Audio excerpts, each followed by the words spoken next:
Committee on Transportation and Infrastructure will come to order. Today we will consider four naming bills. Smithsonian Institution Board of Regents bill, Federal Buildings Personnel Training Act, legislation supporting backcountry airstrips and recreational aviation, designating and naming the air traffic control tower in Spokane, directing the Secretary of Transportation to update a research report and guidance for the states on lighting on the federal aid system, to provide funding for the Corps of Engineers to hire veterans and Armed Forces members to help the Corps with various activities, the Horse Transportation Safety Act, EDA authorization, which is renamed the Economic Revitalization and Innovation Act, and the Water Resources Development Act of 2010. Now recognize Ms. Norton for a motion. Mr. Chairman, pursuant to Rule 1A1 of the Rules of the Committee on Transportation and Infrastructure, I move the Chairman be authorized to declare recesses during today's markup. The questions on the motion, those in favor say aye. Aye. Those opposed, no. The ayes have it. The motion is agreed to.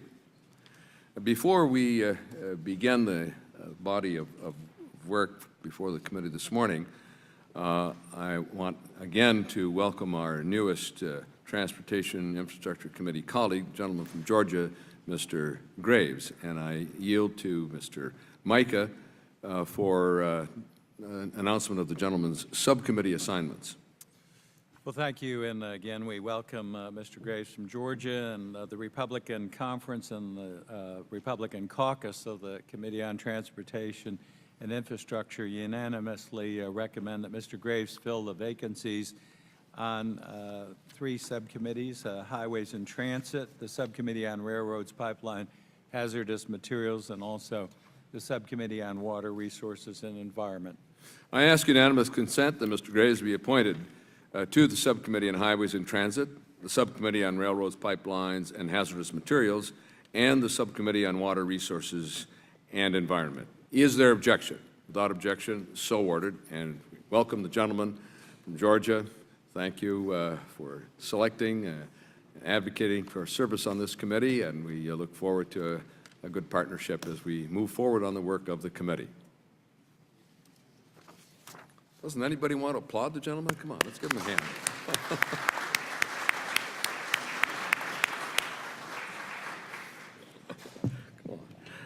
Our first order of business is for naming bills. I ask unanimous consent to discharge the Subcommittee on Economic Development, Public Buildings, and Emergency Management and call up the following bills en bloc.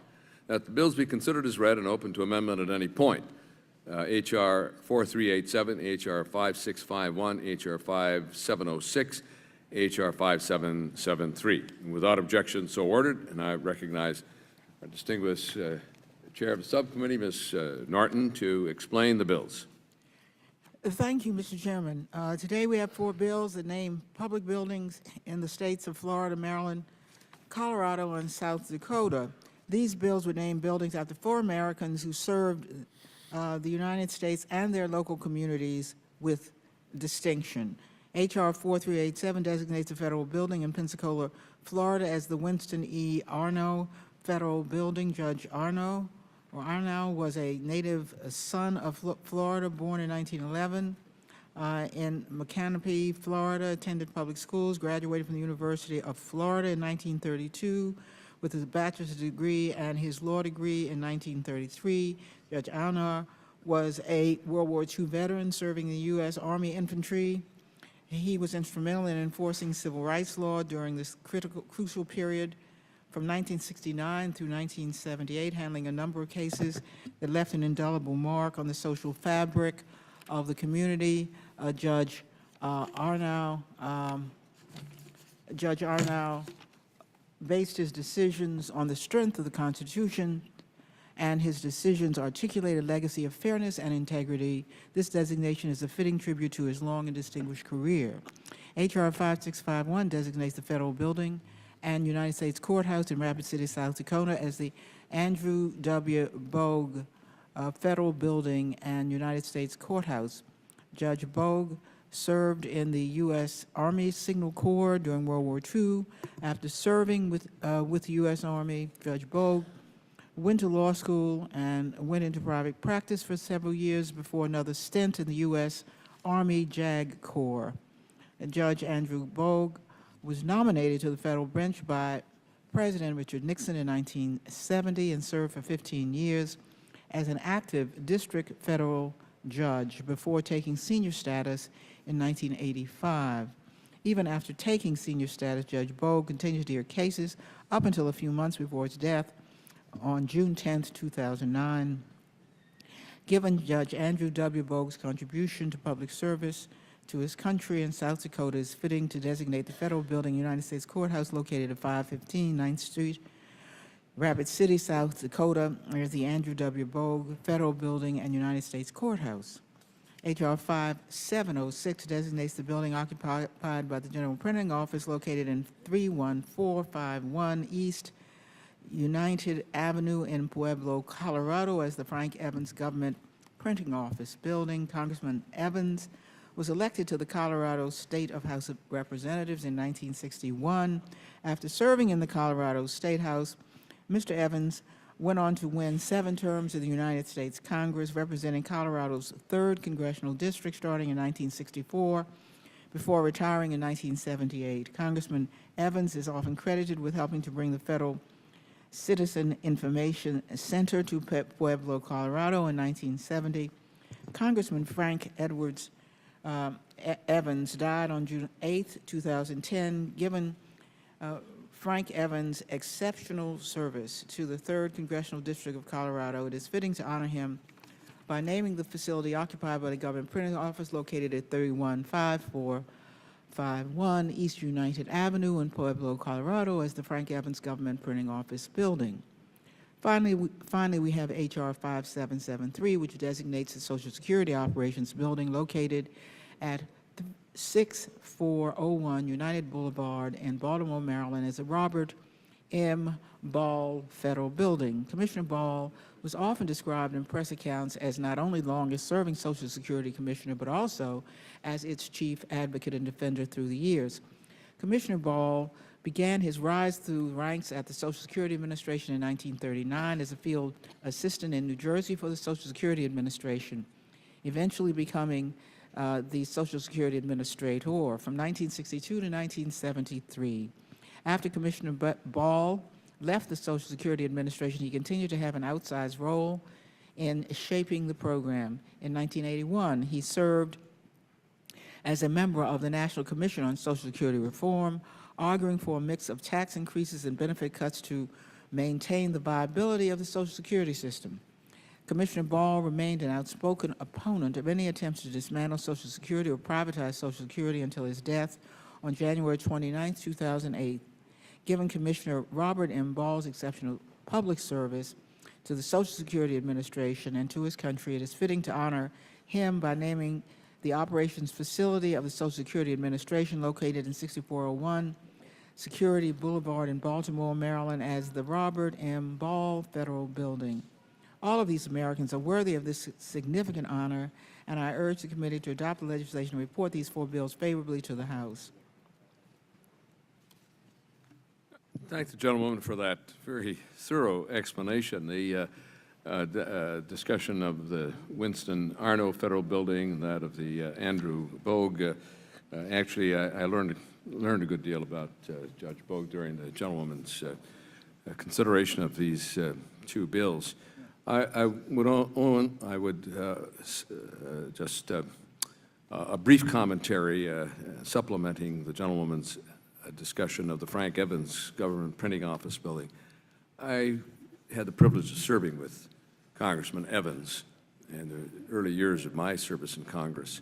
I also knew him when I served on the staff, my predecessor, and worked with his staff in crafting what is today the payment in lieu of taxes legislation to compensate local governments, county and municipal governments, where there is a huge federal presence whether that is a military facility or a national forest or a national park, a national wildlife refuge area that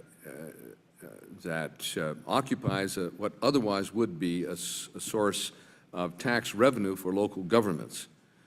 We spent a great deal of time while I was on staff, and then later when I was elected to the 94th Congress, crafting the bill that became payment in lieu of taxes was substantially scaled back. But from our original idea of an equitable compensation to local governments for land that otherwise would be in private development. We found, just parenthetically, you get into these things and you don't realize the landmines that are there, but some of the western states had such huge mineral deposits that in one case the payments would have been $4,000 per capita to very small population areas. So Frank Evans was very pragmatic and scaled the bill back, as I did. And now there are thousands of counties across the country, I shouldn't say thousands, hundreds of counties across the country that receive payments in lieu of taxes that help with their local cost of government to build roads, to provide water and sewer, and provide safety and security to citizens. That is an extraordinary legacy for Frank Evans.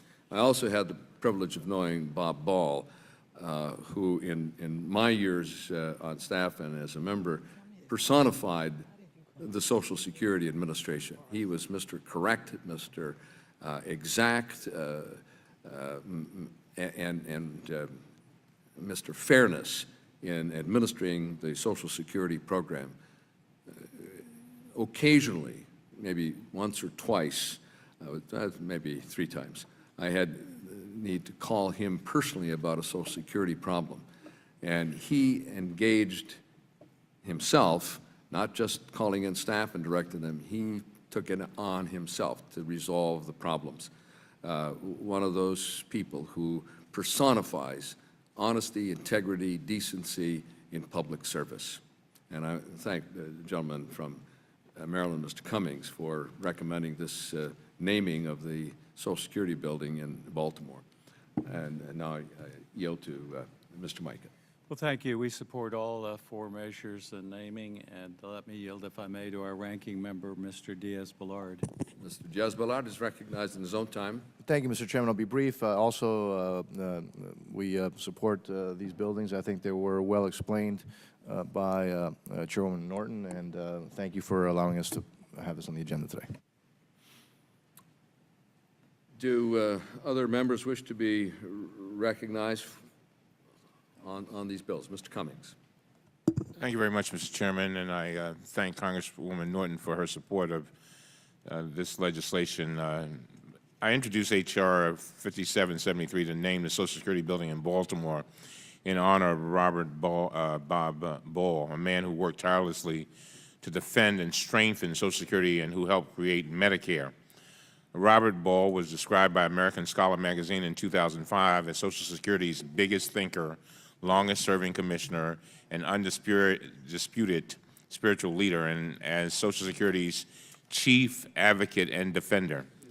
I would characterize him as a true public servant who put the needs of others before his own by devoting 7 decades of his life to the protection and improvement of Social Security for generations of American families.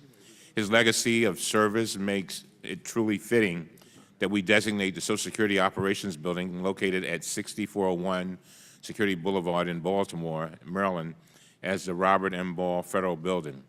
Mr. Ball helped build Social Security from the ground up. In 1939, he started working for the newly formed Social Security Board as a field assistant in Newark, New Jersey. He immediately understood that Social Security was a contract between generations enacted to ensure that retired seniors could avoid poverty in their later years.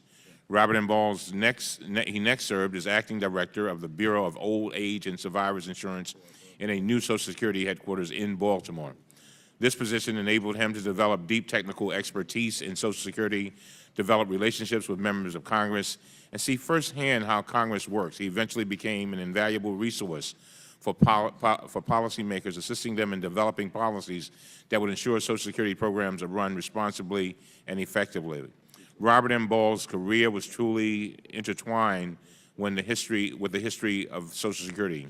He was architect of the 1950 amendments, raising benefits and expanding coverage to more Americans, including such groups as self-employed, and making it easier for these groups to begin to qualify for benefits. He helped implement the disability insurance program in 1956. He also orchestrated the developments that produced the 1972 amendments that linked benefits to inflation, ensuring that Social Security would never fail to meet basic needs.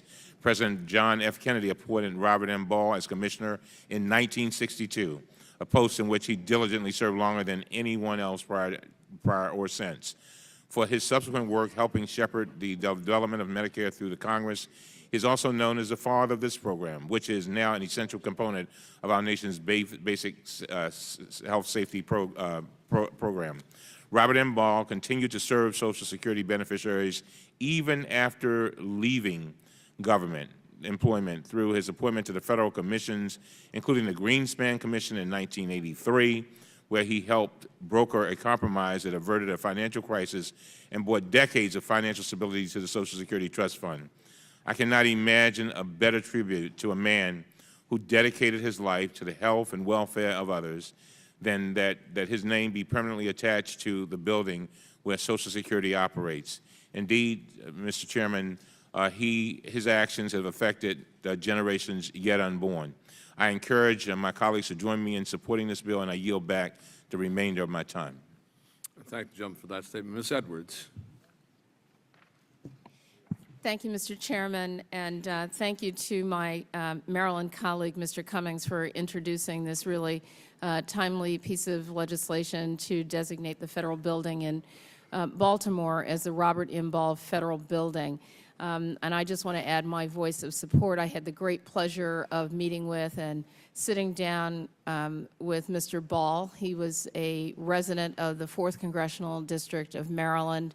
He lived at the Collington retirement community and was revered among the residents at Collington. And so I met him at the Collington Center, and even up until the end of his life, he was so engaged on Social Security and so proud of what's been created and so defensive of making sure that we retained our commitment to our seniors and to others who are now covered in this safety net, more than just a program, but really a way of life. And so I just join in echoing my gratitude to Mr. Cummings that we'll designate a federal building to someone who is truly a public servant and probably whose name, unnoticed by many, but the value of what he did as a true public servant and advocate just can't be overstated, and it will endure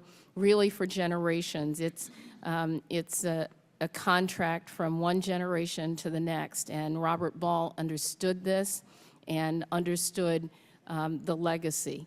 I want to also say that in January 2008, when Mr. Ball passed, I had an opportunity to talk with the residents at the Collington Retirement Center, and because he was so much a part of who they are, and really filled the intellectual capacity at Collington, him on Social Security, but others on other programs, because there are a lot of people who live at Collington who have spent tireless numbers of hours as public servants, and they valued each other even in their retirement, even as they age. And so I want to thank you, Mr. Chairman, for bringing forward this legislation to Chairwoman Norton and to my colleague Elijah Cummings, and all of us for celebrating a legacy from one generation to the next. Thank you, and I yield. Well said. Delighted to know that you also, Mr. Ball, very, very distinguished person, just salt of the earth. Do other members wish to be recognized If not, we'll now consider the bills for amendment. Are there any amendments to the pending bills? Mr. Chairman, I have an amendment in the nature of substitute to H.R. 5706 at the desk, and I ask unanimous consent that the amendment be considered as read. Without objection, so ordered. The Norton amendment is in the nature of a substitute is available for each member. The gentleman is recognized. Mr. Chairman, this is a technical amendment for H.R. 5706. My amendment stipulates that the building can bear the name of Frank Evans Government Printing Office Building for as long as the U.S. government leases the building. I urge that this amendment be adopted by the committee. Is there amendment to the amendment? Do other members wish to be recognized on the amendment? If not, the question is on the amendment offered by the gentlewoman. Those in favor say aye. Aye. Aye. Those opposed, no. The ayes have it. The amendment is agreed to. The chair now recognizes the gentlewoman from the District of Columbia. Mr. Chairman, I have a unanimous consent that H.R. 4387 be approved and reported favorably to the House. Forgive me, Mr. Chairman, apparently there is another amendment. This is an amendment in the nature of a substitute to H.R. 5773 at the desk. I ask unanimous consent that the amendment be considered as read. Without objection, so ordered. This is an amendment to the Robert Ball naming. The gentlewoman is recognized.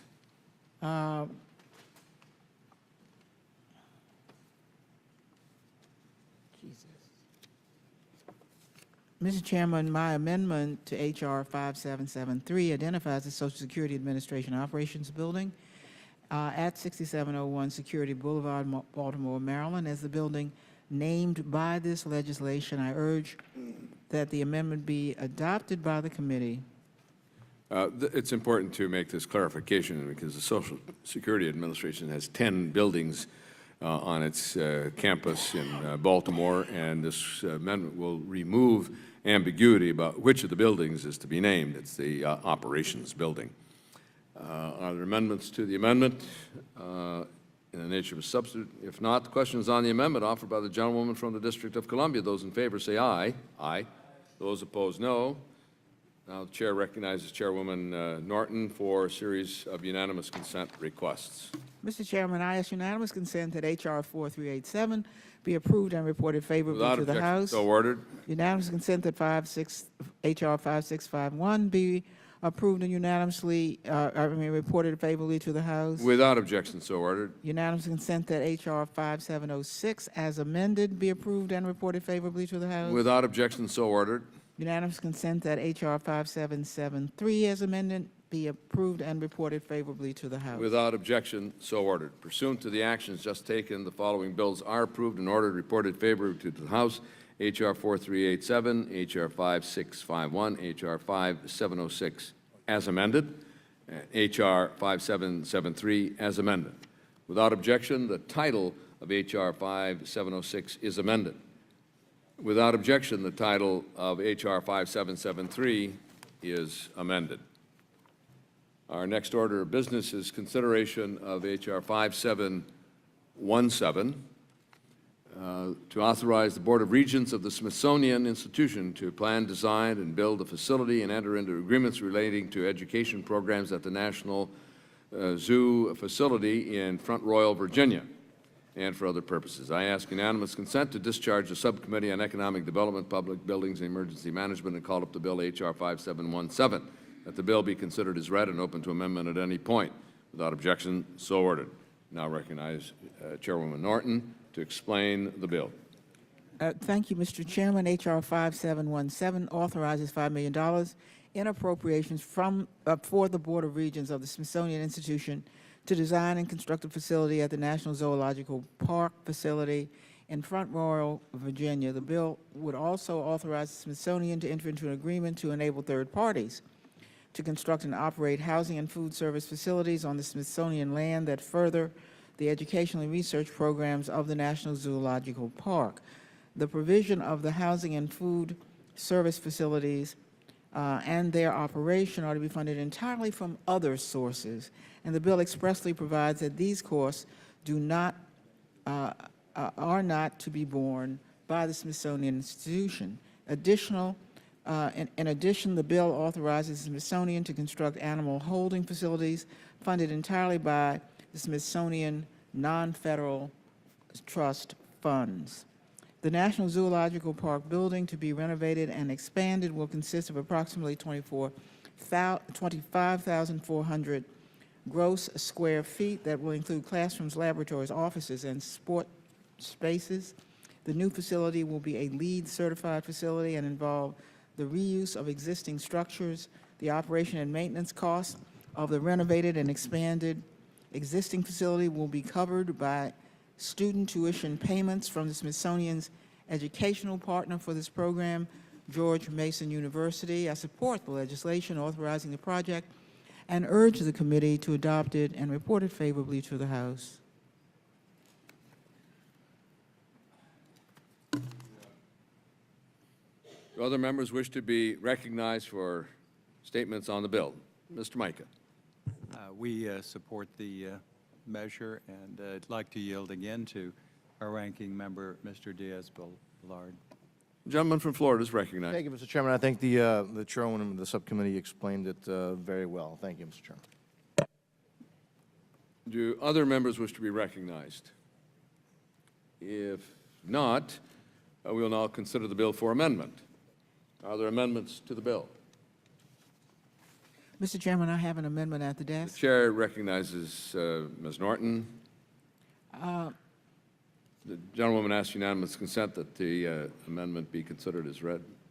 I do, Mr. Chairman. Without objection, so ordered. Gentlewoman is recognized. Mr. Chairman, my technical amendment to H.R. 5717 corrects and clarifies an internal reference within the bill. Subsequent to the original drafting of the bill, a new Section 1 was added, providing a short title for the bill, but a reference to Section 1 later in the text of the bill was not corrected to refer instead to a provision that, with the addition of new Section 1, became part of Section 2. I urge that the amendment be adopted by the committee. Are there amendments to the amendment? If not, the question is on the amendment offered by the gentlewoman. Those in favor say aye. Aye. Those opposed, no. The ayes have it. The technical amendment is agreed to. Are there other amendments to the bill? If not, the chair recognizes Chairwoman Norton for a motion.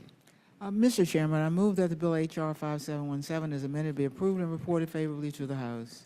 Questions on the motion? Those in favor say aye. Aye. Those opposed, no. The ayes have it, and the motion is agreed to. The bill as amended is approved and ordered reported favorably to the House. The next order of business is the Federal Buildings Personnel Training Act of 2010. I ask unanimous consent to discharge the Subcommittee on Economic Development, Public Buildings, Emergency Management, and call to the bill H.R. 5112 that the bill be considered as read and open to amendment at any point without objection, so ordered. And I'll recognize Chairwoman Norton for explanation of the bill. Thank you, Mr. Chairman. H.R. 5112, the Federal Buildings Personnel Training Act of 2010, is a bill that will require GSA to set core competencies for all federal workers and contractors that maintain federal facilities, and then ensure that all federal employees and contractors that maintain and operate federal buildings demonstrate that they possess these competencies. Every year, this committee approves hundreds of millions of dollars worth of projects for the construction, repair, and modernization of federal buildings. This bipartisan bill requires that GSA and other federal agencies reveal property inventories, have properly trained and qualified personnel operating and maintaining these properties to ensure that federal investment in public infrastructure is protected and that the building systems and components are operating at peak performance with maximum efficiency. The core competencies that GSA will be required to develop will address disciplines related to building operations and maintenance, energy management, sustainability, water efficiency, safety, and building performance measures. The bill also requires that GSA consult with the heads of other appropriate federal departments and agencies and representatives of relevant professional societies, industry associations, and apprenticeship training providers, and develop a recommended curriculum relating to facility management and the operation of high-performance buildings. After initial development of the criteria, GSA will be required to update the curriculum annually. The bill represents the natural outgrowth of the committee's continuing focus on energy efficiency and optimal maintenance of public infrastructure. I urge my colleagues to support H.R. 5112, the Federal Buildings Personnel Training Act of 2010, and report this bill favorably to the House. I thank the gentlewoman for the consideration of this bill, for the development of the legislation, and recognizing the great importance of this aspect of our responsibility for public buildings. We have jurisdiction over 367 million square feet of federal civilian office space. It's a huge responsibility. And over the life cycle of a building, 60 to 85% of the total cost is operations and maintenance. And to manage that portfolio, we need skilled, trained, and retrained personnel. The FAA doesn't allow air traffic controllers to just sit at a facility and do their work day after day. They're trained and retrained. Pilots are trained and retrained. We need to do the same for those who manage this portfolio of public buildings. And I appreciate the support of the High Performance Building Coalition. It seems there's a coalition or a caucus for just about everything in this Congress. I was surprised to know there was such. And Mr. Carnahan is an active participant in that entity, and I appreciate their interest. Also that of the various building industry associations and professional societies have taken an interest in this. And I'll yield to the gentleman who comes to the Congress with a great portfolio of experience in buildings and real estate, asset management. Mr. Micah. Well, thank you, and we do favor the bill. I know Mr. Diaz-Balart has been working with Ms. Norton, and I'll yield, if I may, to him. The gentleman from Florida is recognized, Mr. Diaz-Balart. Thank you, Mr. Chairman. I obviously agree that it's important that we ensure contractors working in federal facilities excuse me, are trained and qualified. I do have to tell you, Mr. Chairman, that the bill as drafted raises a few concerns. Now, I'll be brief, but I want to mention some of them. The language is really broad, and it covers such large categories of required competencies that it has the potential of creating, frankly, unnecessary burdens on small businesses, and that's something, obviously, that we've seen a lot of recently and would not help our economy. It could affect employment opportunities for individuals. Let me just throw a couple of those out there. Contractors, for example, like electricians, technicians, and others who may work at federal buildings, obviously, they already have to obtain licenses from their respective states or localities. In addition, GSA already has the authority to promulgate additional requirements for contractors working on federal facilities. But this bill seems to place additional burdens on them. As the bill is currently drafted, Mr. Chairman, GSA not only identifies the broad range of required core competencies, but it also designates the specific certification, the licensing, the training courses that would be required. Another issue, these courses, including, for example, continued education, will be developed in consultation with the very same industry and professional associations who would likely be offering them at a cost to the contractor. I think that has to be looked at. We don't know the cost of complying with these yet to be determined requirements. That's unclear.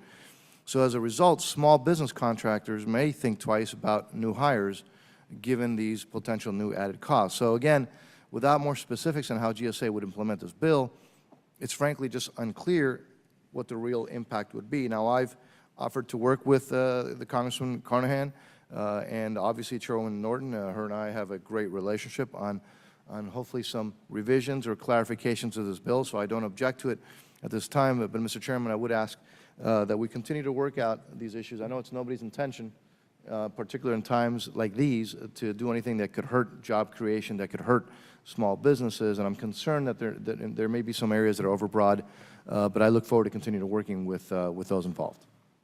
Well, I thank the gentleman for raising those concerns. As usual, he's very thoughtful in his consideration of these matters, and we have time to address those concerns. I look forward to hearing more specifics, and with Chairwoman Norton, we'll work together to resolve them. Do other members wish to be recognized on the bill? Mr. Carnahan. Thank you, Mr. Chairman, and Mr. Micah, for this hearing today, and for bringing up this bipartisan legislation, H.R. 5112, the Federal Buildings Personnel Training Act. I also want to thank co-sponsors of the legislation, Chairwoman Norton, and for her leadership on the subcommittee, and Representative Judy Biggert. Representative Biggert and I co-chair the High Performance Buildings Caucus. We've been very active with the industry coalition, looking at ways the federal government can take a leading role in these efforts.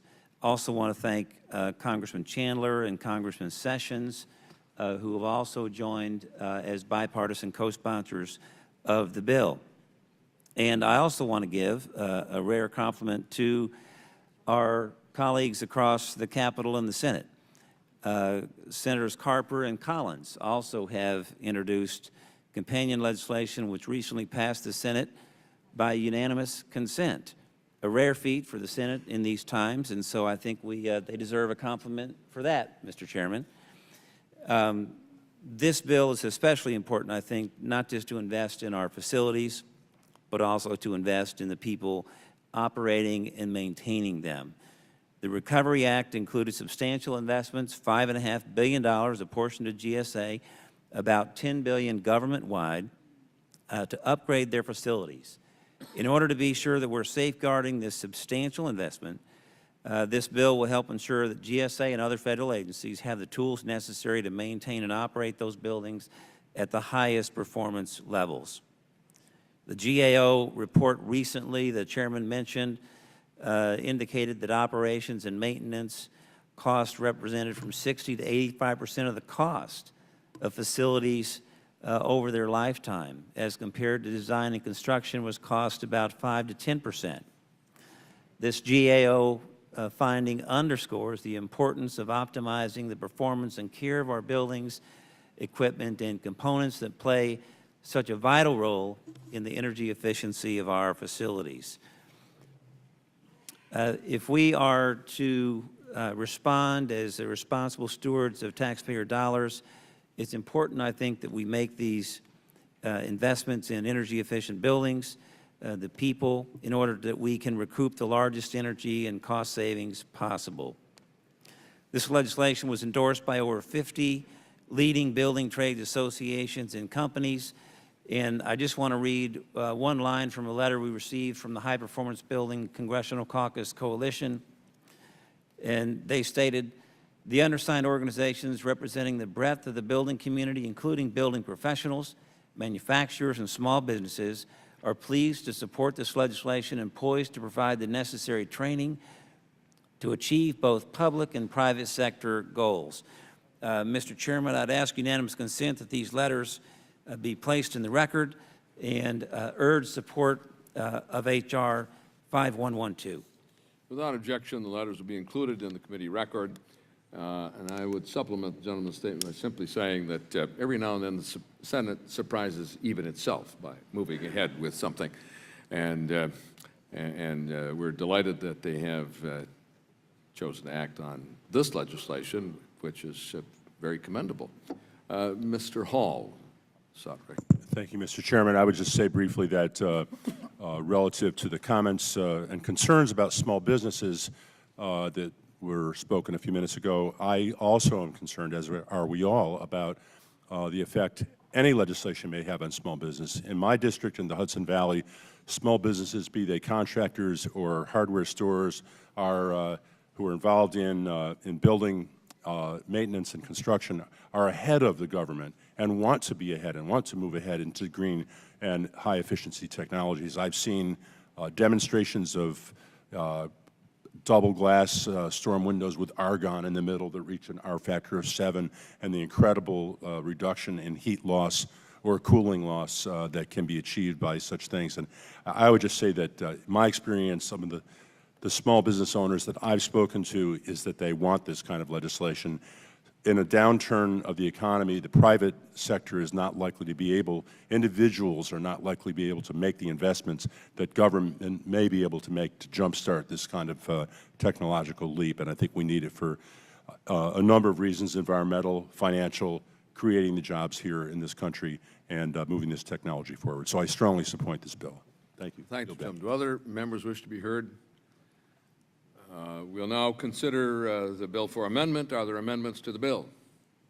Mr. Chairman, before an amendment, I'd just like to say a word about the remarks of my good friend, Mr. Diaz-Balart, with whom I work so closely and amicably. I understand his concerns, small business concerns, and would, of course, share them as you do.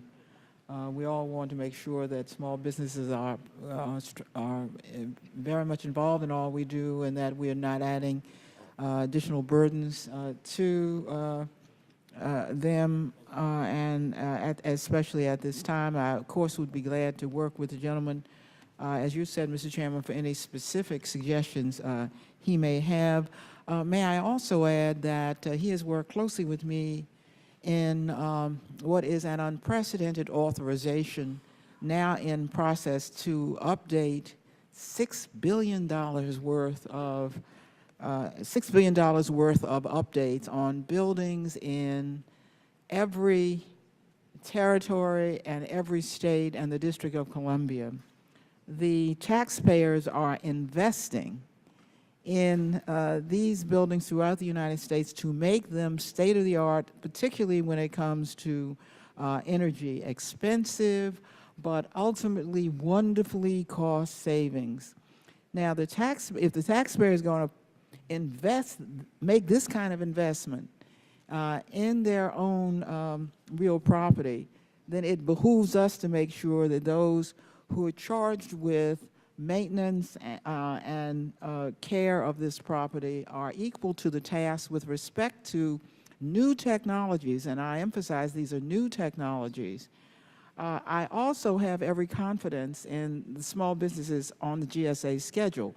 They have to compete against one another in order to, in fact, obtain the work that will be necessary to maintain these buildings in the order that we would desire. And I think that competition will assure that without burden on them, but in keeping with that competition among themselves in the private sector, that we will get the best, the taxpayers will get the best, and there will not be an unnecessary burden on small businesses.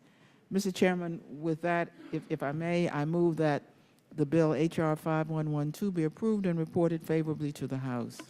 Before I put the question, I just want to reiterate to Mr. Diaz-Balart my commitment and that of Ms. Norton to work with the gentleman on concerns that we both have, or all three of us have, about the Senate version of this bill, and there is a commitment to resolve these concerns mutually as we proceed. Thank you very much, Mr. Chairman. Appreciate that. Questions on the motion? Those in favor say aye. Aye. Those opposed, no. The ayes have it. And the motion is agreed to. The bill is approved and ordered reported favorably to the House. Our next order of business is consideration of H.Res. 1473, a resolution supporting backcountry airstrips and recreational aviation. I ask unanimous consent to discharge the subcommittee on aviation. Call up the resolution. H.Res. 1473, that the resolution be considered as read and open to amendment at any point. Without objection, it is so ordered. Now recognize Mr. Costello, Chair of the Aviation Subcommittee, to explain the resolution. Thank you, Mr. Chairman. H.Res. 1473 recognizes the value of recreational aviation in backcountry airstrips located on our nation's public lands. In addition, it commends aviators and the various private organizations that maintain these airstrips for public use. Backcountry airstrips provide benefits to the general public, including search and rescue, fire management, research, and disaster relief. They also allow public access to remote federal lands and reserve a valuable role for land managers. The resolution is supported by the House General Aviation Caucus, and I urge my colleagues to support it. Thank the gentleman for this resolution and for the recognition it gives to airstrips and recreational. Where I come from, we don't call them backcountry. We call them lifelines. We call them access for physically disadvantaged. We call them access for disaster relief and wildlife management and for search and rescue. They are lifelines, literally, and we're grateful for them. Chair now recognizes, do other members wish to be recognized on the amendment, on the resolution? Chair recognizes Mr. Jasballard. Thank you, Mr. Chairman. I'd like to, at this time, yield to the ranking member, Mr. Petri. Gentleman from Wisconsin is recognized, Mr. Petri. All right, I thank my colleague for yielding, and if I can, I would like to ask unanimous consent that a statement by our colleague Dennis Rayburn be made a part of the record of the consideration of this legislation. Do other members wish to be Mr. Chairman. recognized? Mr. Ehlers. Thank you, Mr. Chairman. I'm pleased and proud to be an original co-sponsor of this resolution. It's a very important resolution. As you said, it's lifelines, not just in northern Minnesota, but also northern Michigan, but particularly in the western part of the U.S. There is an organization which has been formed there. It's called the RAF. Now, to old folks like me, that's the Royal Air Force. But the actual title of that group is the Recreational Aviation Foundation. And they have accumulated a considerable amount of money to maintain these airstrips. In the West, they're important for all the reasons mentioned, but also to give access, and this will probably develop into a small industry for tourists, to give tourists access to the backcountry, which they normally cannot access without hiking for miles and miles. They can be dropped off on an airstrip near the particular sites they want to visit and spend the day and be picked up at the end of the day. So these have many uses and will help to increase the tourist industry, but also give those of us who love the backcountry the opportunity to really visit it. In the state of Michigan, I was surprised to find out recently that we have on the order of several hundreds of private airstrips in the state, which are very useful, as the chairman has commented, in terms of rescue operations and for aviation that if you have airplanes flying over and you suddenly have engine trouble, you're looking for the best flat spot. And we have all of these cataloged in a book. I think at currently over 800 strips. So this is a nationwide issue, and I strongly support the legislation. In fact, I had requested a bill to be introduced and discovered that Mr. Rayburn had already requested the bill. So we are co-sponsors together. I strongly support, I urge the adoption of the resolution. I thank the gentleman for his thoughtful and, as always, thorough explanation. Do other members wish to be heard? If not, we'll now consider the resolution for amendment. Chair recognizes Chairman Costello for an amendment. Mr. Chairman, thank you. Mr. Chairman, I have an amendment at the desk. I ask unanimous consent that it be considered as read. Without objection, so ordered. Thank you, Mr. Chairman. This amendment makes minor technical corrections to the preamble of HRS 1473 to improve the original bill text and clarify the purpose and use of backcountry airstrips and recreational aviation. I urge our colleagues to support the amendment, and I yield back the balance of my time. Do other members wish to be recognized on the amendment? Mr. Jasballard.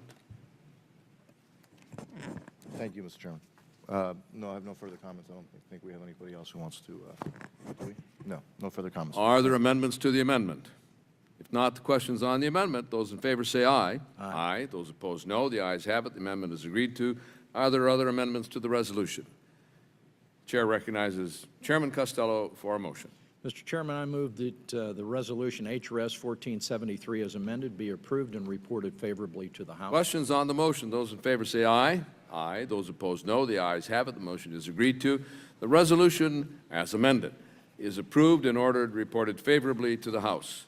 Our next order of business is consideration of H.R. 5591 to designate the facility of the Federal Aviation Administration located at Spokane International Airport as the Ray Daves Air Traffic Control Tower. I ask unanimous consent to discharge the subcommittee on aviation and call up the bill, H.R. 5591, that the bill be considered as read and open to amendment at any point without objection, so ordered. And I'll recognize Chairman Costello to explain the provision. Thank you, Mr. Chairman. H.R. 5591 designates the facility of the Federal Aviation Administration located at Spokane International Airport in Spokane, Washington, as the Ray Daves Air Traffic Control Tower. Ray Daves is a Pearl Harbor survivor and served as a non-commissioned officer in the Navy during World War II. He was a radio man aboard many vessels and at a variety of land stations where he flew search and destroy missions. Ray was awarded a Purple Heart for his honorable service. When Ray returned to the Spokane area in the 1940s, he began work as an air traffic controller and retired from the profession 30 years later.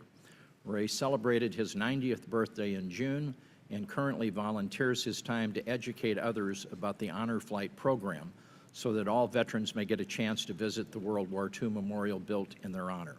Naming the airport Traffic Control Tower after Ray is a fitting tribute to this great American for his years of service to this country and to our aviation system. Mr. Chairman, I urge our colleagues to join me in supporting H.R. 5591, and I yield back the balance of my time. Thank the gentleman for that explanation. I also want to compliment Ms. McMorris-Rogers for introducing this bill. As a World War II kind of buff, I enjoy, I shouldn't say enjoy, I follow avidly the History Channel because you can't enjoy grim invasions, but it's a great learning experience to see the enormous sacrifices, great courage spilled out on the beaches of the Pacific Islands as well as Normandy. We think of Normandy as the great collision point of World War II, but there were 30 or 40 Normandies all over the Pacific. And this radio man was present at the Battle of Coral Sea. He was there for the sinking of the USS Yorktown at the Battle of Midway. Those were signal moments for us in World War II, and the nation's armed forces were understaffed, under-equipped, ill-prepared for those battles, and yet they fought with enormous courage. And Mr. Daves was one of those who served this country with great distinction. And so this is a modest way to honor his name. The Chair recognizes Mr. Jasballard.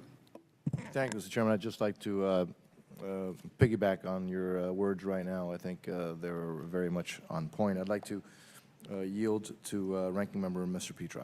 The gentleman is recognized. I thank my colleague from Florida. The bill before us, introduced by our colleague from Washington State, Ms. McMorris-Rogers, designates the Airport Traffic Control Tower located at Spokane International Airport as the Ray Daves International Airport Traffic Control Tower. We pay tribute by doing this to Mr. Ray Daves, a remarkable World War II veteran. This has been noted during that war. He served as a non-commissioned officer in the United States Navy. He was born in Little Rock, Arkansas, joined the Navy prior to World War II, and was trained as a radioman. He was stationed at Pearl Harbor when it was attacked on December 7th, 1941. He fought in the Battle of Coral Sea and of Midway. During the Battle of Midway, he survived the torpedoing of the carrier Yorktown. He bravely served his country during World War II and is a Purple Heart recipient. At the end of the war, Mr. Daves and his wife moved to Spokane, where Mr. Daves joined the Civil Aeronautics Administration, which became the Federal Aviation Administration. He served as an air traffic controller for the FAA until his retirement in 1978.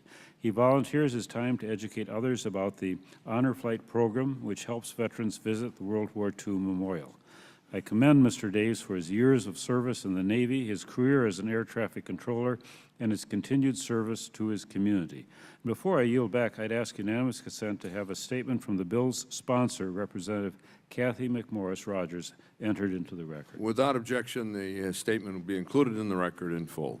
I yield back the balance of my time. Do other members wish to be recognized? Chairman. Yes, Ms. Hirono. Mr. Chairman, I'd like to add my words of support for this resolution. Clearly, Mr. Dave served very in a pivotal time in the history of our country. And the fact that he spent part of that time in Hawaii at Pearl Harbor during the attack, I think, really exemplifies his service to his country and his subsequent years, and the fact that he currently volunteers. He's not done being of service to our country, so I lend my support to this resolution also. Thank you, Mr. Chairman. We'll now consider the bill for amendment. Are there amendments to the bill? Mr. Costello. Mr. Chairman, I have an amendment at the desk, and I ask unanimous consent that it be considered as read. Without objection, so ordered, and the chairman is recognized. Mr. Chairman, the amendment that I am offering makes two technical changes to the bill. First, the reference in the original bill text to a, quote, facility of the FAA was changed to an airport traffic control tower to be consistent with the terminology used by the FAA. The second change clarifies that if another airport traffic control tower is built in the same location in the future, that it is the intent of the Congress that it also be named after Mr. Daves. Mr. Chairman, I urge my colleagues to support the amendment, and I yield back the balance of my time. Do other members wish to be recognized on the amendment in the nature of a substitute?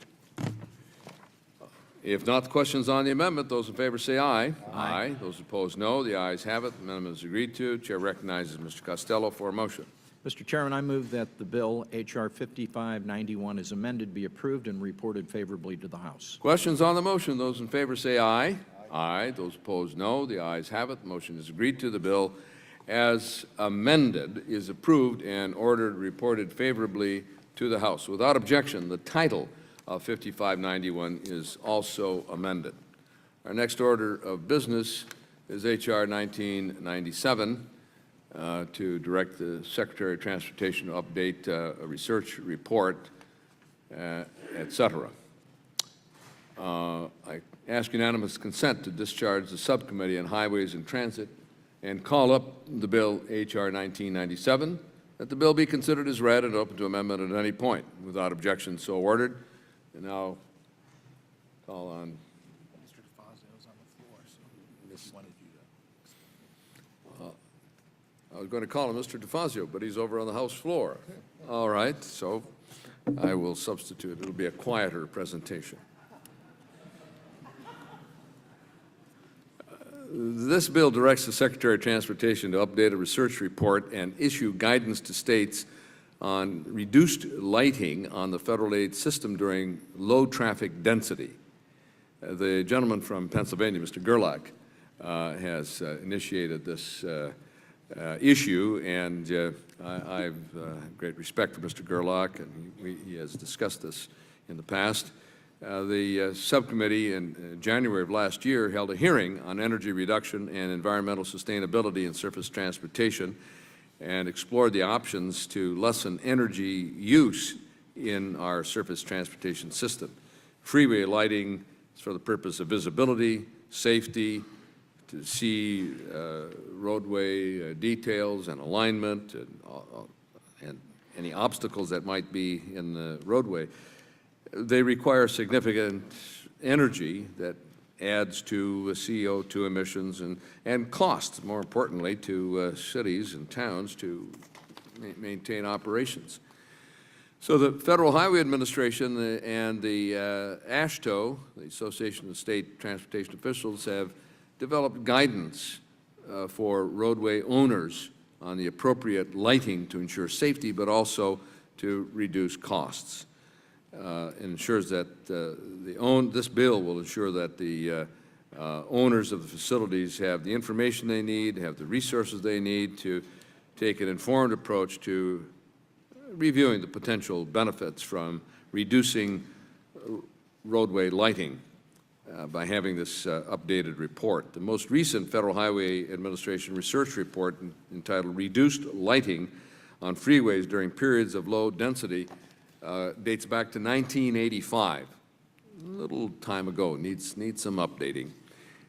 So this 25-year-old research report now will have that update. I don't think we need any further explanation on this, and I'll yield to Mr. Jasballart. Thank you very much, Mr. Chairman. As you said, the report covers roadway safety, nighttime visibility, and energy conservation.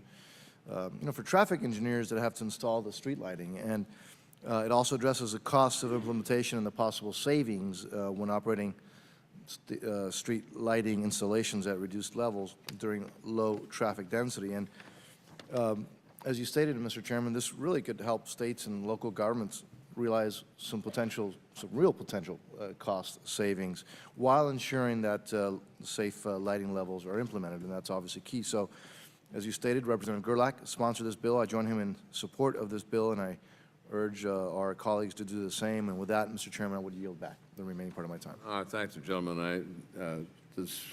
Mr. Schuster, you're looking as though you want to be recognized on this bill? Yes, Mr. Chairman, if I could read a statement into the record on behalf of Mr. Gerlach, who was unable to attend today, if you'd yield me the time. I was hoping someone would have a statement on his behalf. Good. Thank you. Thank you, Mr. Chairman. In January of 2009, our subcommittee on highways and transit held a hearing on energy reduction and environmental sustainability in the surface transportation. So the subcommittee heard from a number of representatives from industry that offer methods for improving environmental sustainability in the nation's infrastructure. At this time of unpredictable energy prices and great concern of our environment, it's important that the federal government consider a wide variety of options for improving its energy efficiency. During the subcommittee hearing, we heard from a witness who described an interesting way to alleviate unnecessary and wasteful energy used by streetlights on interstate highways and federal properties. A simple concept: program selected streetlights to turn off at night when the traffic volume dies down or when they are not needed for safety and security. According to the testimony provided by Mr. David Tilley, the president of Crawford Green Systems, there are over 50 million streetlights across the U.S. If only 2 million of those lights were programmed to be used only when necessary, we could save 4.3 billion kilowatt hours in electric usage annually and could eliminate 4 million tons of CO2 emissions per year. Consider the potential energy savings if the government was able to safely reduce the number of hours that all of our nation's streetlights are lit. Mr. Chairman, Mr. Gerlach's bill would hopefully address the very question by simply directing the Secretary of Transportation to update a research report and issue guidance to the states with respect to reducing lighting on the federal aid system during periods of low traffic density. The language would require the Federal Highway Administration to consider the energy savings, reduction in energy usage, and safety concerns when developing the guidance. It is my hope that this legislation will open the door for the federal government to improve energy efficiency in its own systems, and I urge my colleagues to support H.R. 1997. And, Mr. Chairman, thank you again for yielding me the time to read this into the record on behalf of Mr. Gerlach, so thank you. I really appreciate Mr. Gerlach's contribution, of course, that of Chairman DeFazio, who presided at the subcommittee hearing on this matter. I do, well, it is updating of a research report, and I do hope and anticipate that Federal Highway Administration and AASHTO and all the member state organizations will give this very deliberate consideration. It's been 25 years since that guidance was issued, but I wouldn't want haste to result in mistakes.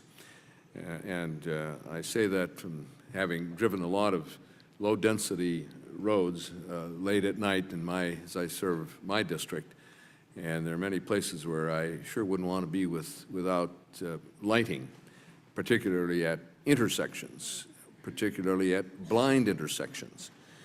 And know myself, this winter in this storm in Washington, the snowstorm in Washington, a street light was out at a corner, and I slipped on black ice and broke my wrist and did some damage to the rotator cuff. I sure am glad I wasn't in a car at a blind intersection without lighting. It could have been much more serious.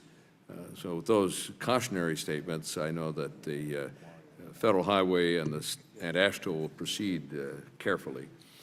Do other members wish to be recognized? If not, we'll consider the bill for amendment. Are there amendments to the bill?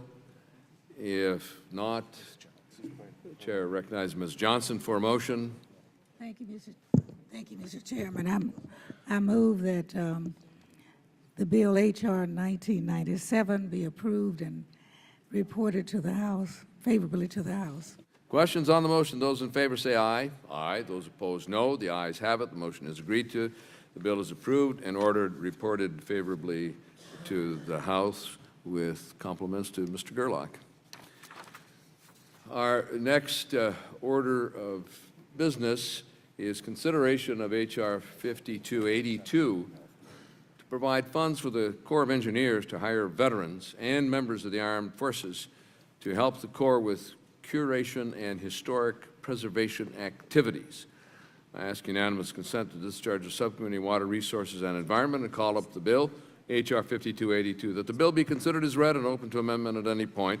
Without objection, so ordered. And now recognize Chairwoman Johnson to explain the bill.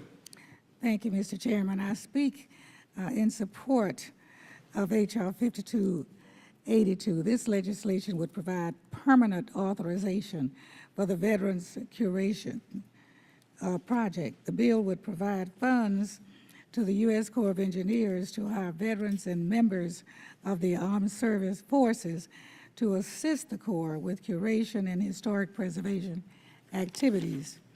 In addition to providing an important service in and of itself, this bill provides job training to those to whom we owe so much.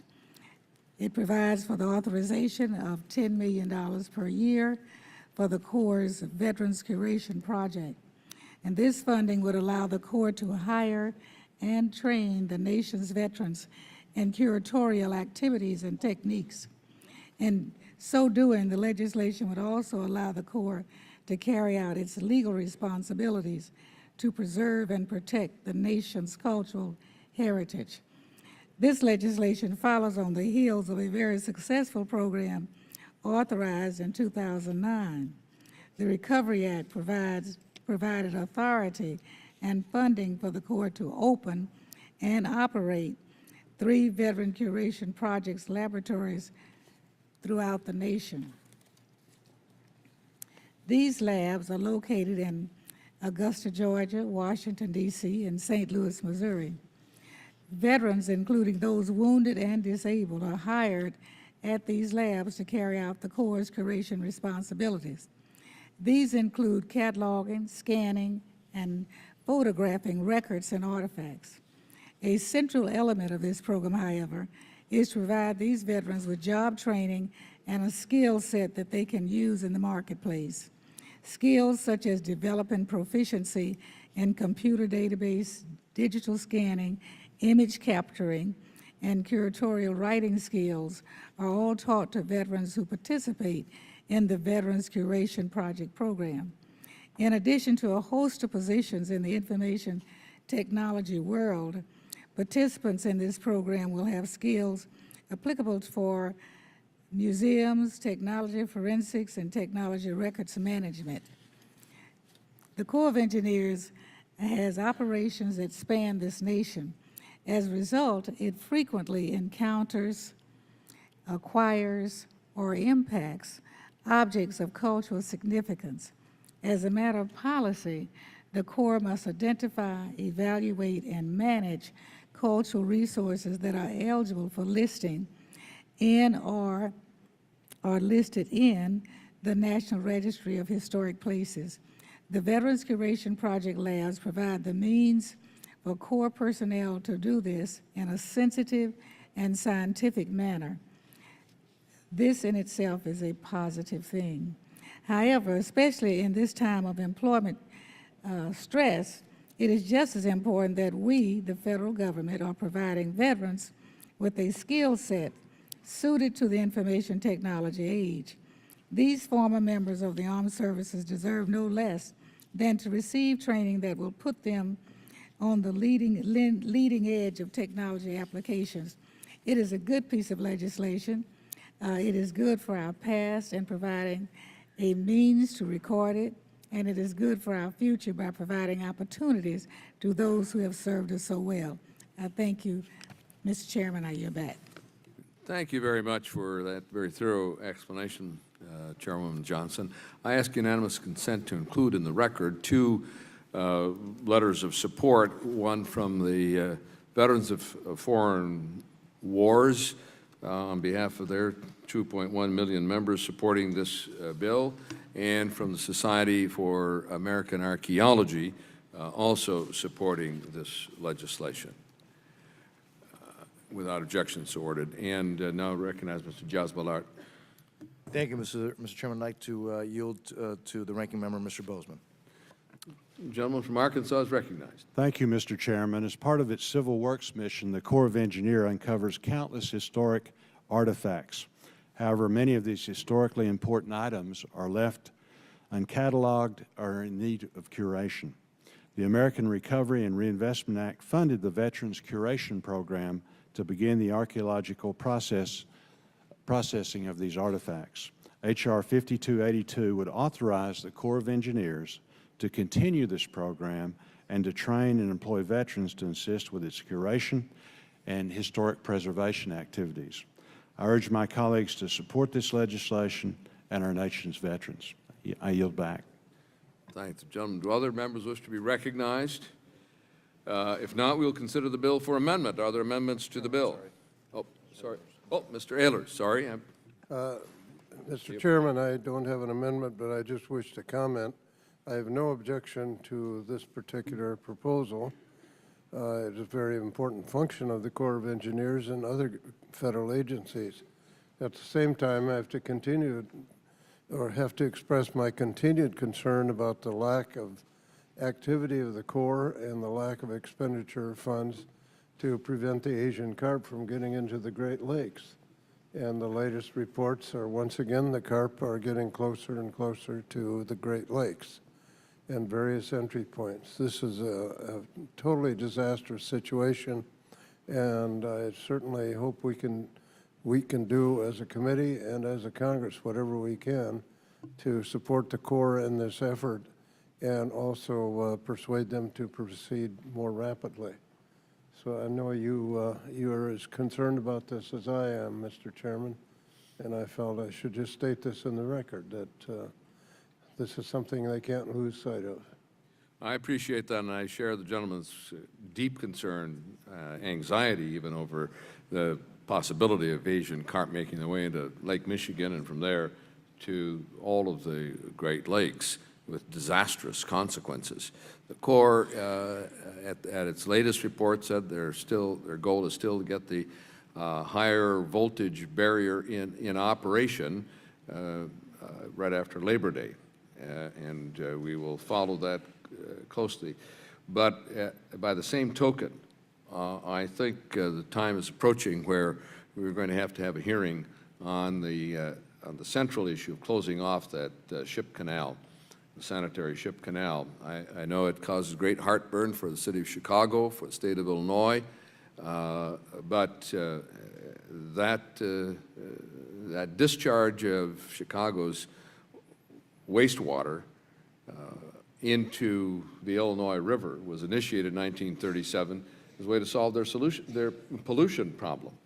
And that then has, of course, it added to the pollution load of the Illinois River and the lower Mississippi, and then later became an economic issue when it was open to navigation. Now you have the locks and you have the movement of goods, and you know, it's really questionable whether that, more than questionable, whether that should have been allowed in 1937. I think if it were proposed today, it never would have been allowed. So it is a matter that I think we're going to have have a public discussion of this option and other options, because I am fearful that this higher voltage barrier may not stop these monsters from getting into Lake Michigan. Well, I thank the gentleman for his comments. You're right on target. and I fail to understand why it takes that long to put a barrier in. And this is one of many issues that should be covered in a hearing. Yes. Thank you. Ms. Miller.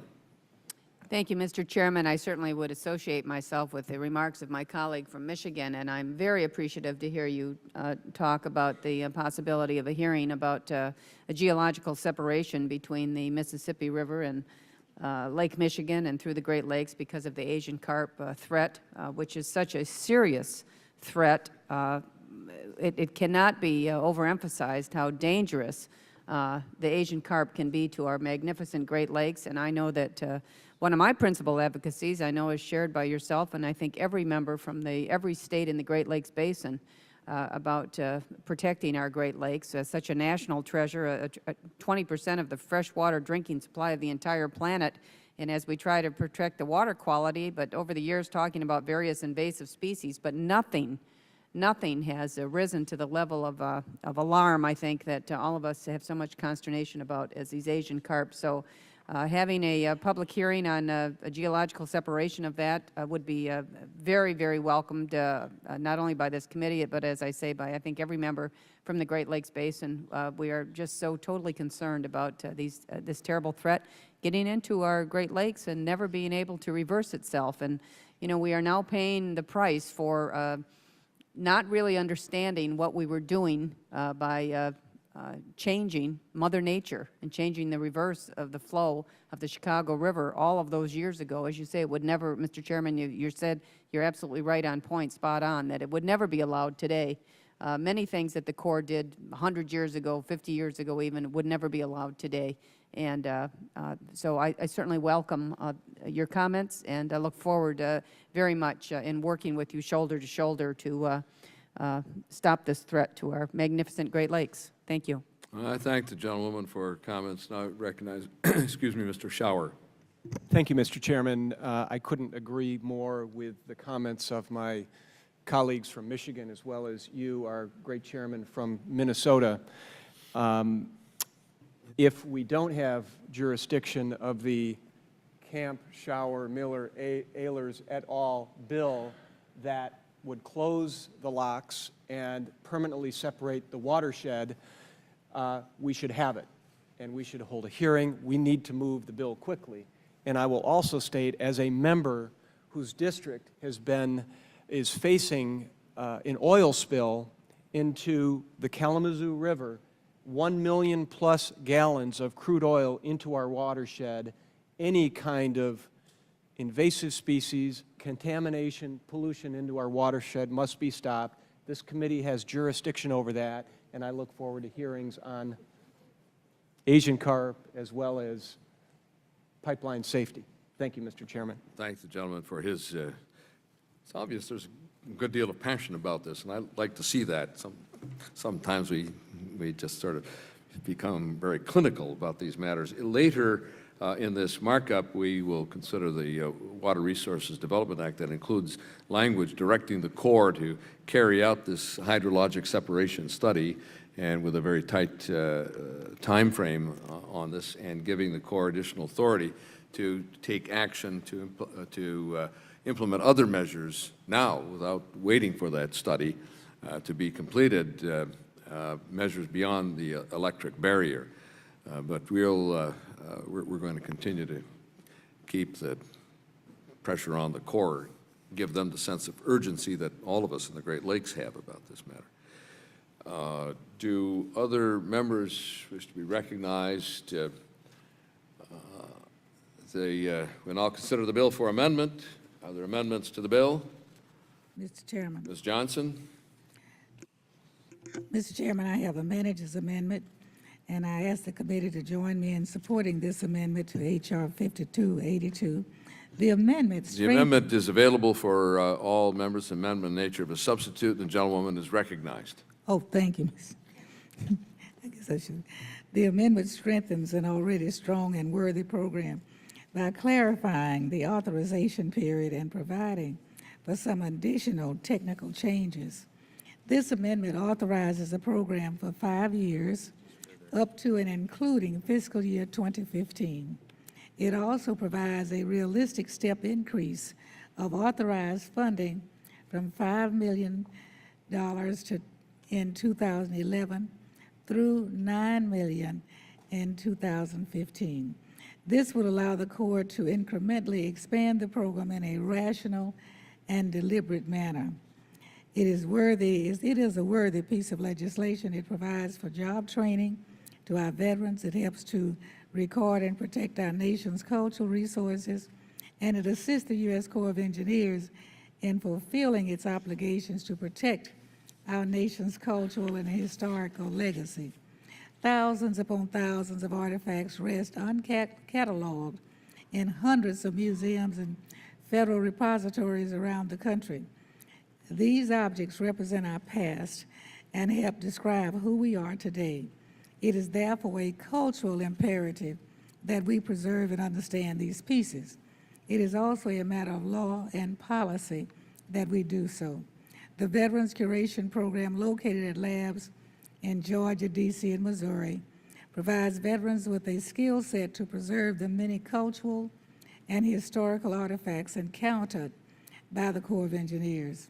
These employees gain valuable work skills in a host of areas, including computer database management, photographic and scanning techniques, and software proficiency. The development of these skills provides valuable training and experience for future work at museums, forensic labs, record management entities, and at government agencies. Please join me in supporting this amendment. Thank you, and I yield back. I thank the gentleman for that explanation, and just supplement her comments by observing that this amendment reduces the authorization amount in the originally introduced bill in recognition that it will take time to get it up and moving in full spirit. So it's a 5-year authorization and at a reduced amount. Mr. Jasbalart? No further comments, Mr. Chairman. Other members wish to be recognized on the amendment in the nature of a substitute. Are there amendments? Mr. Hall. Thank you, Mr. Chairman. I would just say at a time when our veterans are facing record numbers of bankruptcies and homelessness, that anything that provides jobs and jobs training to them, while at the same time doing a job that curation and preservation that needs to be done anyway, is a double win, and I strongly support the amendment and the bill. Thank the gentleman. Are there amendments to the amendment in the nature of a substitute? If not, questions on the amendment in the nature of a substitute, those in favor say aye. Aye. Those opposed, no. The ayes have it. The amendment is agreed to. The chair recognizes Chairwoman Johnson for a motion. Mr. Chairman, I move that this legislation be reported favorably to the House.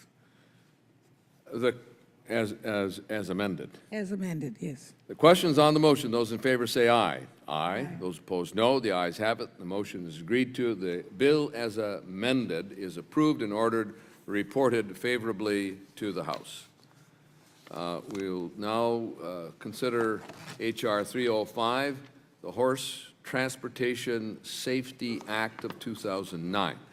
I ask unanimous consent to discharge the Subcommittee on Highways and Transit and call up the bill, H.R. 305, that the bill be considered as read and open to amendment at any point.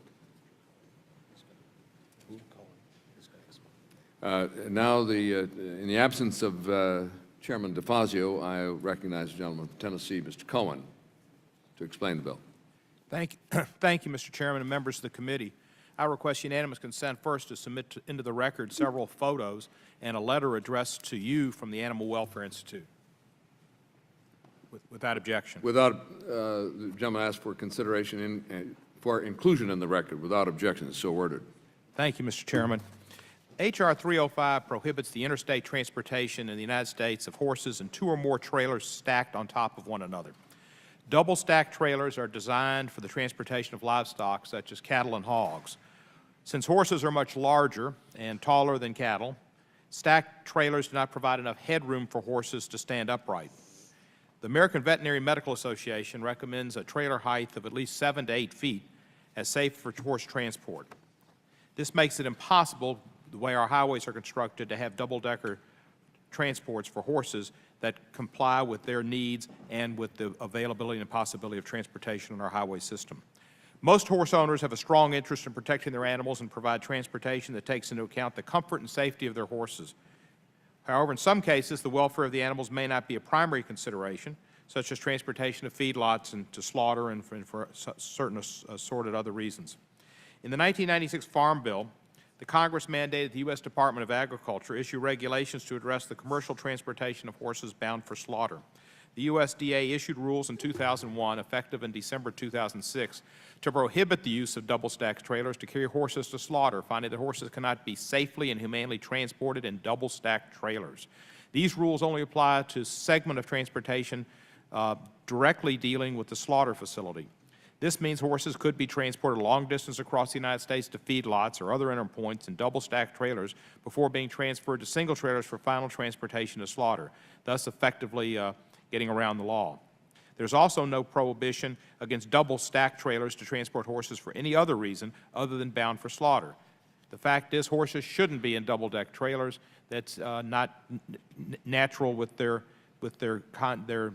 size and their normal attitude towards lifting their heads and having their heads for balance and putting their heads up, which can be damaging to them. Remember, horses, this is Trigger and this is Champion, and all of us remember Trigger and Champion, so you'll need to be with us on this one. Recent highway accidents in Texas and Illinois have raised questions about the safety in transporting horses in double-stacked trailers. The American Veterinary Medical Association has found that double-stacked trailers increase the rate of injuries to horses in an accident. Crashes involving double-stacked trailers can also cause significant debris and destruction, close roads, and result in high cleanup costs. Beyond that, the fact is it's simply inhumane to transport these beautiful creatures that we love and use for pleasure and recreation. H.R. 305 prohibits any interstate transportation of horses in double-stacked trailers, regardless of the destination or the segment of the transportation chain if the horses are bound for eventual slaughter. The bill has a civil penalty in it of at least $100 but not more than $500 for each violation. H.R. 305 has 69 co-sponsors. It's supported by the American Veterinary Medical Association, the Animal Welfare Institute, the Humane Society of the United States, and horse lovers all over the world and the United States. I'm proud to be the Democratic leader of H.R. 305 and urge my colleagues to support reporting this bill favorably to the full House. I thank the gentleman for that explanation. I also want to express appreciation and acknowledgement of Mr. Kirk of Illinois for initiating this legislation. As I looked into this matter, I was astonished. In 2006, a double-stack trailer hauling 41 horses to slaughter in DeKalb, Illinois, crashed, killed 16 horses. In 2007, October, a double-decker trailer, 59 draft horses near Wadsworth, Illinois, crashed, 15 horses died. In May of this year, a trailer hauling horses to a feedlot in Texas crashed in Oklahoma. 11 of 30 horses died. In 2006, the Department of Agriculture determined that using double-stacked trailers is inhumane to transport horses to slaughter, prohibited their use for that purpose. Well, if it's inhumane to haul them to slaughter, it ought to be inhumane to haul them for any other purpose as well. And the Department of Agriculture in 2006 took appropriate action. This bill goes further and does, I think, the right thing. Mr. Diaz-Balart. Thank you very much, Mr. Chairman. I'd like to yield to Mr. Labiando. The gentleman from New Jersey is recognized. Thank you, Mr. Chairman. I want to thank you very much for moving this bill forward and taking the time to understand some of the real reasons why we need this. I'm a very proud co-sponsor of the bill. The bill fixes a loophole in current law that allows horses to be transported in severely humane conditions. I want to applaud Representatives Kirk and Cohen for their leadership, and I urge all members to support this bill. And finally, Mr. Chairman, I'd ask unanimous consent to include in the record letters of support for the legislation from several organizations dedicated to improving the health and welfare of horses and other animals. And I yield back. Without objection, those letters will be included in the record. Do other members wish to be heard on the bill? Mr. Boswell. Mr. Chairman, I have an amendment. The gentleman is recognized. Well, thank you very much, and I appreciate the discussion. I think that I'm probably as humane with the horses as anybody in this room. I appreciate the name Trigger, Champion. Now, on my farm, we've got Scooby-Doo and Lilybell, and they're very well fed, respected, and cared for, and always will be. The reason for this amendment is not to take away from anything, really. It's to maybe refine a little bit, and refine in the sense that, yes, it's been said that the double-decker trailers are designed for cattle, hogs, and so on. Some, that's true. However, some are also designed for transport horses. And the ones I'm concerned about, or I want to share with you a little bit about, is out in our part of the country, Minnesota, Iowa, Missouri, Kansas, well, in fact, across the country. Small towns, bigger towns, average-sized towns, we have a lot of rodeos. It's a big entertainment business. It's a lot of jobs, and there's big rodeo companies provide the livestock, and then there's small ones. And I'm thinking of some that I know in my part of the country, pretty small, but very dedicated, very reliable, and do a good job. Their trailer is designed to take these questions into account. I don't know how many of you know what a potbelly trailer is. I would guess for sure the chairman does, and some of the rest of you. But it's a trailer designed where you got extra depth between the tractor, if you will, wheels or the driver axles and the trailer. And adds another probably 3 feet, I don't know. And then the front portion and the back portion of those trailers have got the height of any other trailer. That pot part has got the height, and there is a smaller deck sometimes above, and they put their other livestock on that portion, the rodeo company, to move the cattle and the sheep or whatever they want to move along. They do not put horses there. They're very careful to, when they start moving, that if there is a tall horse, if there happens to be, now most of them aren't, they're quarter horses, and there's a lot of difference between a quarter horse and a thoroughbred. I would trust that you all know that. And if there's a taller horse, then they go up in the front portion or back in the back portion where there's plenty of headroom, and that is considered.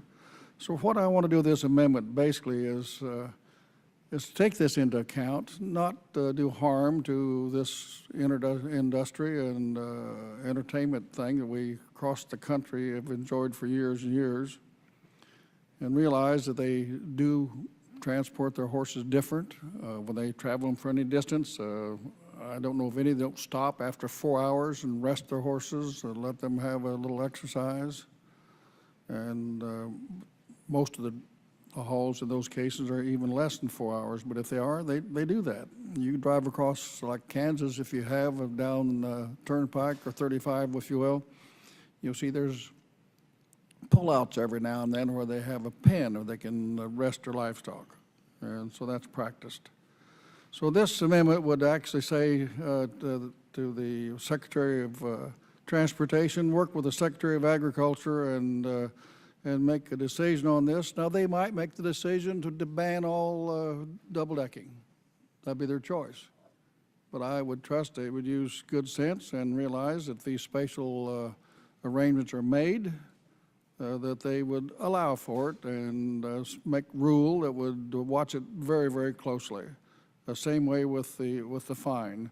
My amendment would change that, but it would again charge the secretaries to work this out and take appropriate action, which they could do under rule.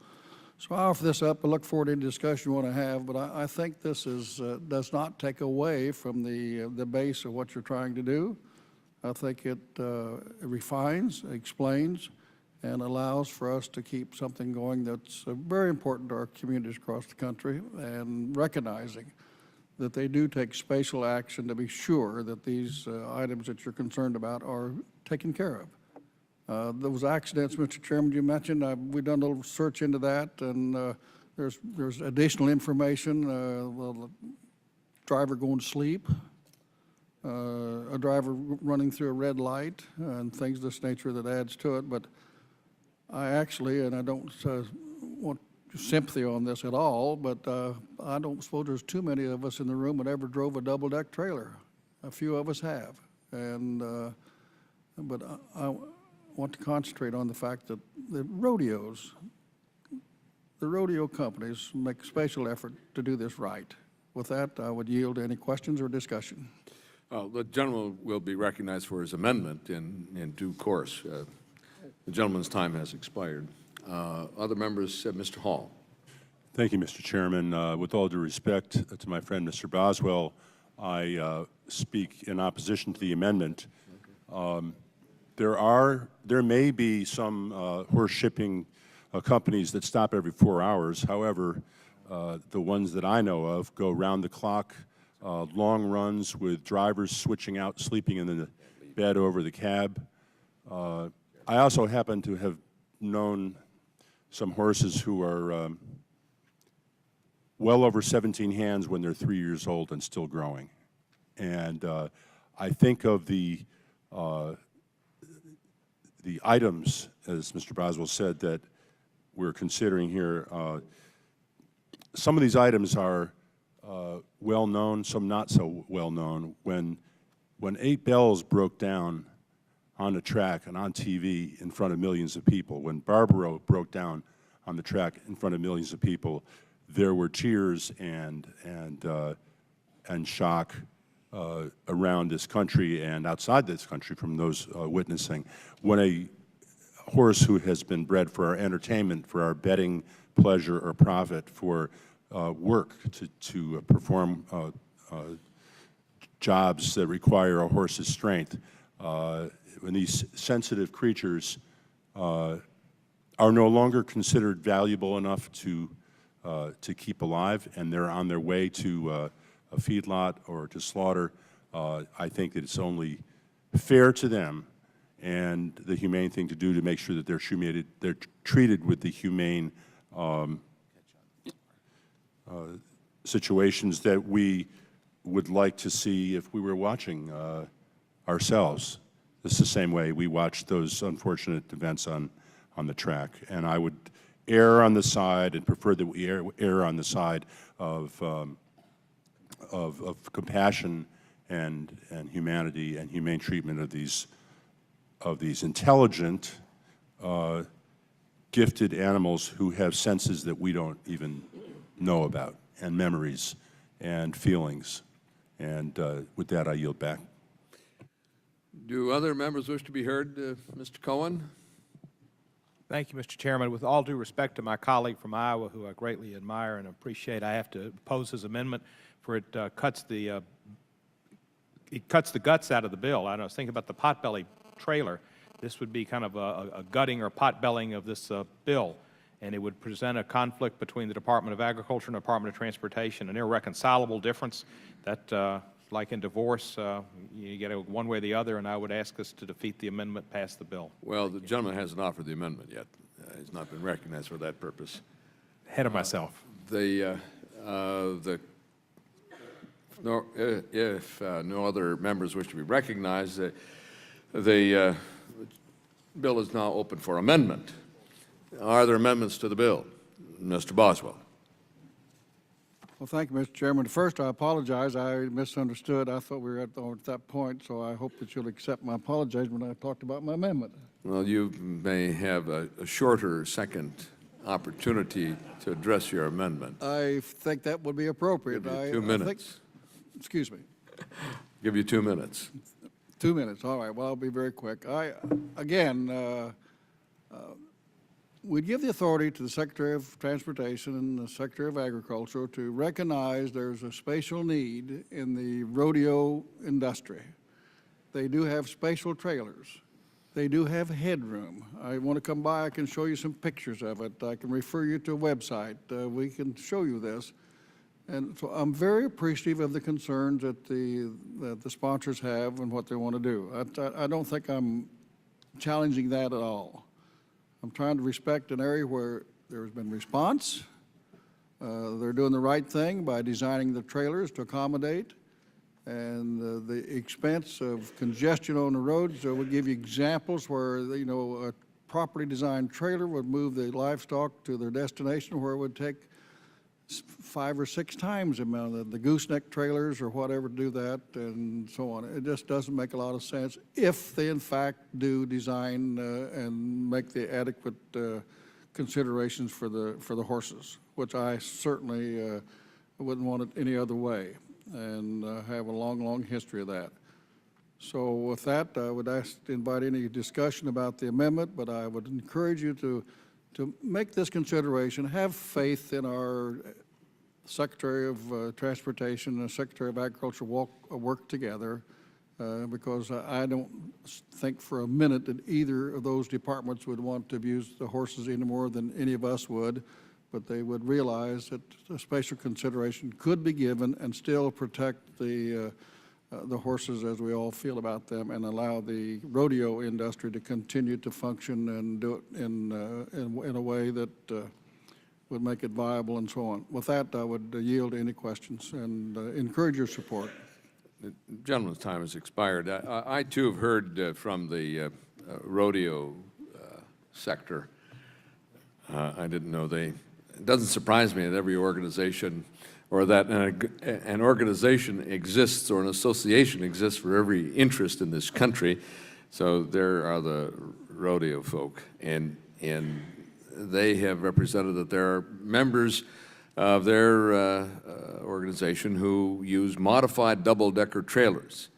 They claim one level has a higher clearance for horses and one a lower clearance for cattle or bulls. So I asked staff to do further inquiry. It's not clear that they meet the recommended height of 7 feet as determined by the American Veterinary Medical Association. The Rodeo Association has not provided the committee with data we asked on how on the number of these modified trailers, how many are in use, where they are in use, nor have they submitted any information on adverse economic impact of this legislation on rodeos. So I would, if the gentleman wishes to pursue this matter to amendment, I'd be constrained to oppose it. But I'd urge him to withdraw the amendment, and let's see if the industry has something further, more substantial, more data-based to offer us. Do other members wish to be heard on the amendment? Mr. Chairman? Mr. Lobiando. Well, I don't think Mr. Boswell responded to your request for withdrawal. If he has, I will withhold my I was just giving him time to think it over. Well, since he has not withdrawn, I would like to speak in strong opposition to Mr. Boswell's amendment that would direct the Secretary of Transportation in consultation with the Secretary of Agriculture to conduct the rulemaking to establish these requirements for this interstate transportation of horses. The amendment creates a conflicting authority between the USDA and the DOT, since the USDA has already ruled that double-decker transport trailers of horses is inhumane. So I don't know why we're asking the Secretary of Agriculture to rule on something that the USDA has already ruled on. And I urge members in the strongest possible terms to oppose this amendment, because if you were to support it, in my view, you are clearly gutting the bill. I yield back. Mr. Hare. Thank you, Mr. Chairman. I speak in opposition to the amendment from my good friend from Iowa, particularly since you mentioned that the rodeo industry hasn't even bothered to get back to the committee. That's troubling to me.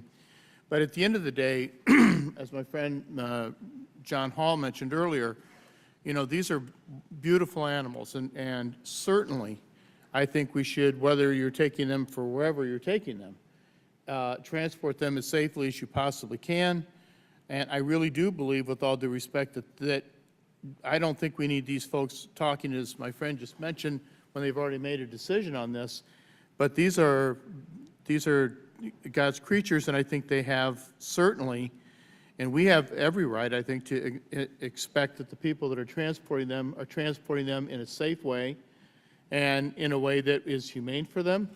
And if they let them out every 4 hours, I think that's wonderful, but the fact of the matter remains they're still cramped. And I think that we owe it to these beautiful animals to say, look, if the folks aren't even going to respond to you, Mr. Chairman, I think that speaks volumes about the problems that we're going to have with this thing. So I would respectfully oppose the amendment and urge my colleagues to do the same. Thank you. Mr. Chairman. I thank the gentleman. Chairman. Mr. Boswell. Could we discuss this just briefly? The gentleman's, I yield to the gentleman. Well, thank you very much.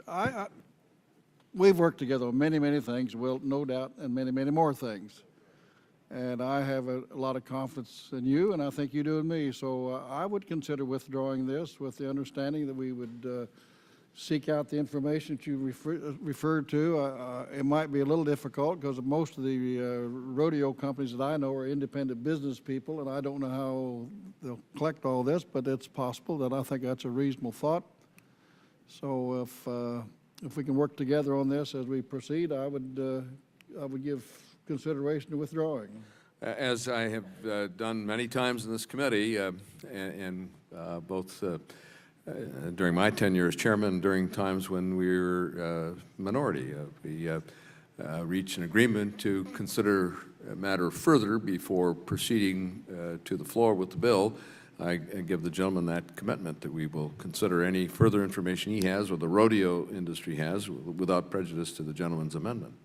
Well, with that, Mr. Chairman, in all due respect, then I'll withdraw the amendment. Without objection, the amendment is withdrawn. Are there other amendments to the bill? If not, the question is, the Chair recognizes Mr. Cohen for a motion.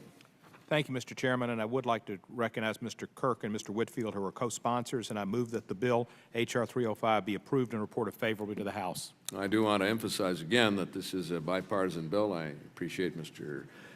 Kirk's initiative and then Mr. Cohen on this matter. The questions on the motion, those in favor say aye. Aye. Those opposed, no. The ayes have it. The motion is agreed to. The bill is approved and ordered, reported favorably to the House. We have two more measures remaining, the reauthorization of EDA and the Water Resources Development Act, the latter, which relatively non-controversial item on which we have always had broad agreement, but this time may cause some additional heartburn because of measures that that we all know about. We have 5 votes, and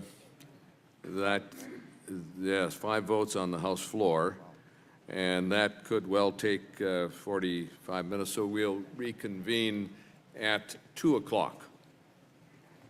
Committee stands in recess.